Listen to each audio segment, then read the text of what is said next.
नमस्कार। Keshav school online classes में आप सभी का स्वागत है।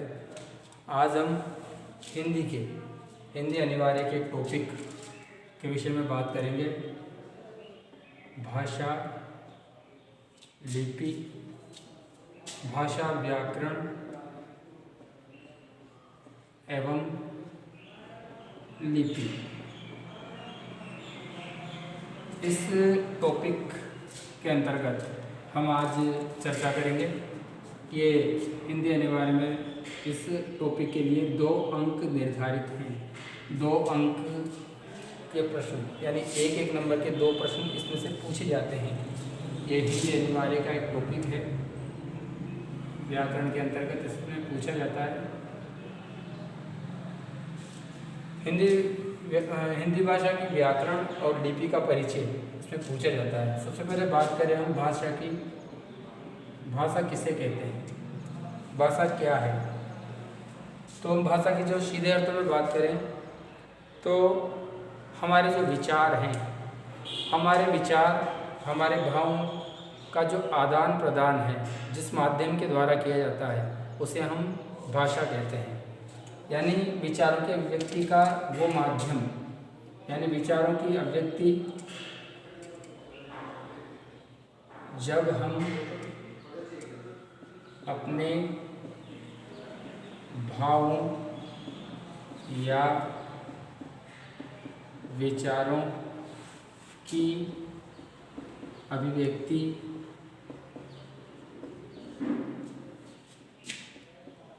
जिस माध्यम द्वारा करते हैं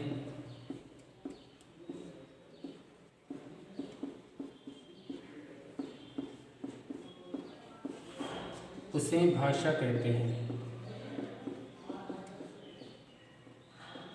मनुष्य एक सामाजिक प्राणी है और समाज में रह करके उसको अपने भावों को और विचारों को प्रकट करना होता है। तो जिस माध्यम के द्वारा वो अपने भाव और अपने मन के भाव और विचारों को व्यक्त करता है और जो व्यक्ति का साधन है, माध्यम है, उसे ही हम भाषा कहते हैं। अब भाषा के प्रकारों की बात की जाए तो भाषा के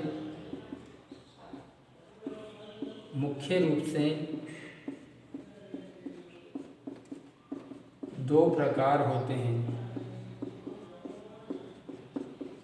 अगर भाषा के प्रकारों की बात की जाए तो मुख्य रूप से 2 प्रकार होते हैं। एक प्रकार रहेगा मौखिक, दूसरा लिखित।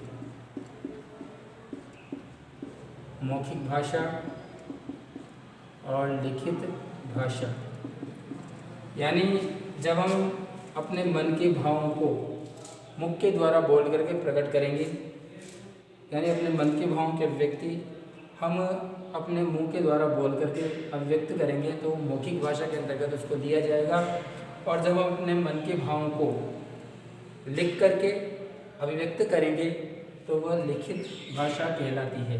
यानी जब हम अपने मन के भावों के अभिव्यक्ति बोल करके करते हैं, अपने मुख से करते हैं, अपने मन के भाव दूसरे के पास मुंह से बोल करके पहुंचाते हैं तो मौखिक भाषा कहलाती है। और जब अपने भावों के व्यक्ति लिख कर करते हैं तो वह लिखित भाषा कहलाती है। तो भाषा के मुख्य जो 2 प्रकार हैं वो मौखिक भाषा और लिखित भाषा। कुछ विद्वान सांकेतिक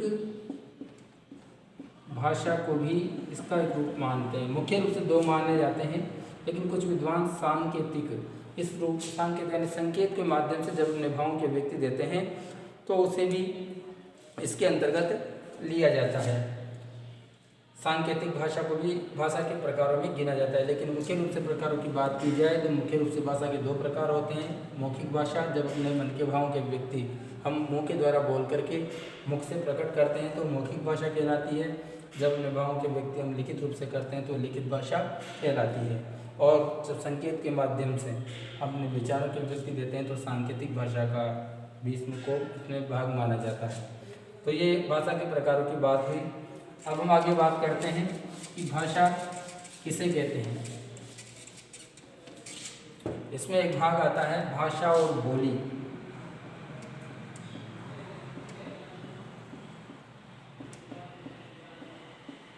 तो भाषा और बोली में क्या अंतर है, भाषा किसे कहेंगे और बोली किसे कहेंगे। पहले भाषा की बात करें तो जो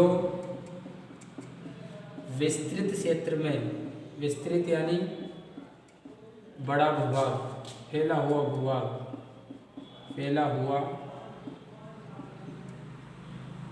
या फिर बड़ा भाग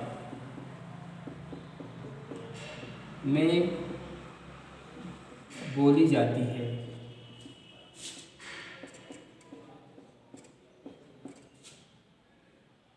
भाषा का अपना साहित्य होता है। कोई भी भाषा उसका साहित्य होता है, जैसे संस्कृत साहित्य, हिंदी साहित्य, अंग्रेजी साहित्य, उर्दू साहित्य, तो ये भाषाएं कहलाएंगी। अपना साहित्य होता है। भाषा का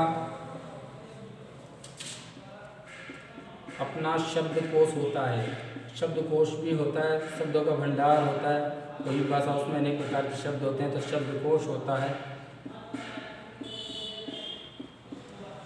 तो एक विस्तृत क्षेत्र में बोली जाती है। भाषा का अपना साहित्य होता है, भाषा का अपना शब्दकोश होता है। तो ये भाषा, अगर इसके विपरीत बोली की बात की जाए तो बोली सीमित क्षेत्र में बोली जाती है। इसका क्षेत्र सीमित होता है। इसके विपरीत, भाषा के विपरीत बोली का जो क्षेत्र होता है वो सीमित क्षेत्र होता है। इसका साहित्य नहीं होता।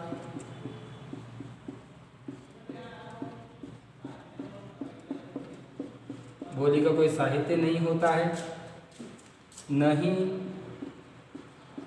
बोली का शब्दकोश होता है।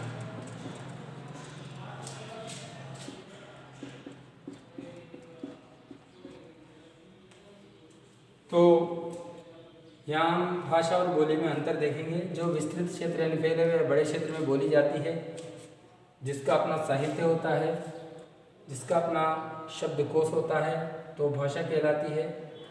और बोली, जिसको हम उपभाषा भी कहते हैं, उपभाषा के नाम से भी इसको जानते हैं, उपभाषा या बोली, ये सीमित क्षेत्र में बोली जाती है। न तो इसका साहित्य होता है, न ही बोली का शब्दकोश होता है। तो आज हमने भाषा और बोली के संबंध में चर्चा की, भाषा के जो प्रकार है उसके संबंध में चर्चा की। अब अगले वीडियो में इसी पाठ के अंतर्गत व्याकरण की स्थिति की जानकारी लेंगे। धन्यवाद।